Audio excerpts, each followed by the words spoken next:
तो दोस्तों आइक बैंक ने अपने क्वार्टर 4 के रिजल्ट को डिस्क्लोज कर दिया है। आइए देखते हैं इस बैंक के डाटा को। वैसे डाटा यहां पर करोड़ में अनाउंस किया गया है। आगे बढ़ते हैं और देख लेते हैं इसके टोटल इनकम को। तो पिछले क्वार्टर में 48,367 करोड़ की हमें टोटल इनकम देखने को मिली थी। और अगर हम पिछले क्वार्टर 4 की बात करते हैं तो उसमें 43,597 करोड़ की हमें देखने को मिली थी। और अगर अब की बात करते हैं तो बैंक की टोटल इनकम के अंदर एक तेजी आकर 49,690 करोड़ की हमें टोटल इनकम देखने को मिली है। अगर हम इसे साल दर साल के तौर पर देखें तो इसमें अच्छी खासी तेज़ी देखने को मिली है। और अगर वहीं क्वार्टर के बेस पर देखें तो भी इसमें हल्की सी तेज़ी देखने को मिली है। अब बढ़ते हैं आगे और बात कर लेते हैं इंटरेस्ट इनकम के बारे में। तो इस बैंक की पिछले क्वार्टर में 41,299 करोड़ की इंटरेस्ट इनकम थी। और अगर हम पिछले क्वार्टर 4 की बात करते हैं तो उसमें 37,948 करोड़ की।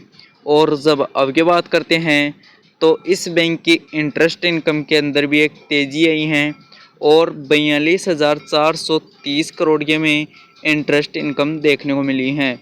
अगर हम इसे साल दर साल के तौर पर देखें तो इसमें अच्छी खासी तेज़ी देखने को मिली है। और अगर वहीं क्वार्टर के बेस पर देखें तो भी इसमें तेज़ी देखने को मिली है। अब बढ़ते हैं आगे और बात कर लेते हैं इस बैंक के NII के बारे में, यानी नेट इंटरेस्ट इनकम के बारे में। तो इसका पिछले साल 19,092 करोड़ का नेट इंटरेस्ट इनकम निकल के आया था। और जब अब की बात करते हैं तो वह भी बढ़कर 21,193 करोड़ का हमें देखने को मिला है। और वैसे भी मार्केट का अनुमान था 20,950 करोड़ के आसपास, तो यह उससे बेहतर ही देखने को मिला है। अब बढ़ते हैं आगे और बात कर लेते हैं इस बैंक के खर्चे के बारे में। तो पिछले क्वार्टर में 31,481 करोड़ के हमें खर्चे देखने को मिले थे। और अगर हम पिछले क्वार्टर 4 की बात करते हैं तो उसमें 28,558 करोड़ के। और जब अब की बात करते हैं तो वह खर्चे थोड़े से बढ़कर 32,026 करोड़ के हमें देखने को मिले हैं। अगर हम इसे साल दर साल के तौर पर देखें तो इनमें हल्की सी तेज़ी देखने को मिली है। और अगर वहीं क्वार्टर के बेस पर भी देखें तो भी इनमें हल्की सी तेज़ी देखने को मिली है। फिर भी ये ऑलमोस्ट हमें बैंक के कंट्रोल में नज़र आ रहे हैं। अब बढ़ते हैं आगे और बात कर लेते हैं इस बैंक के प्रोविज़न के बारे में। तो पिछले क्वार्टर में 1,226 करोड़ प्रोविज़न के रूप में गवाए थे। और अगर हम पिछले क्वार्टर 4 की बात करते हैं तो उसमें 718 करोड़। और जब अब की बात करते हैं तो वह 890 करोड़ हमें देखने को मिले हैं। अगर हम इसे साल दर साल के तौर पर देखें तो इनमें हल्की सी तेज़ी है। और अगर वहीं क्वार्टर के बेस पर देखें तो ये कम भी होते हुए हमें नज़र आए हैं। यह भी इस बैंक के लिए एक अच्छी बात रह सकती हैं। अब बढ़ते हैं आगे और बात कर लेते हैं इस बैंक के प्रॉफिट के बारे में। तो इस बैंक ने पिछले क्वार्टर में 11,792 करोड़ का प्रॉफिट किया था। और अगर हम पिछले क्वार्टर 4 की बात करें तो उसमें 10,707 करोड़ का।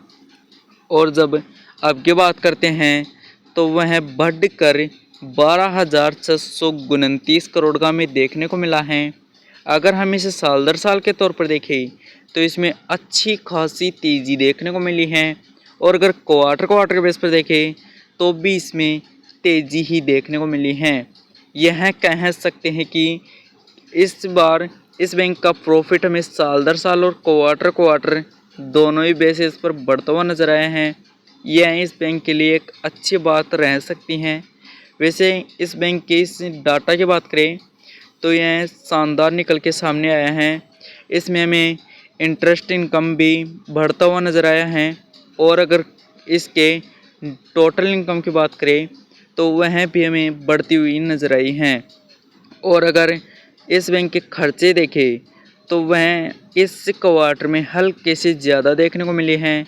और अगर प्रोविज़न को देखें तो वह भी ऑलमोस्ट फ्लैट ही नज़र आ रहे हैं। इस बार थोड़े कमी गवाए हैं, यह भी बैंक के लिए अच्छी बात है। और अगर इस बैंक का प्रॉफिट देखें तो वह भी इस बार शानदार होता हुआ नज़र आया है। वैसे अगर आपको वीडियो पसंद आया हो तो लाइक करें, साथ ही में चैनल को सब्सक्राइब करें। धन्यवाद।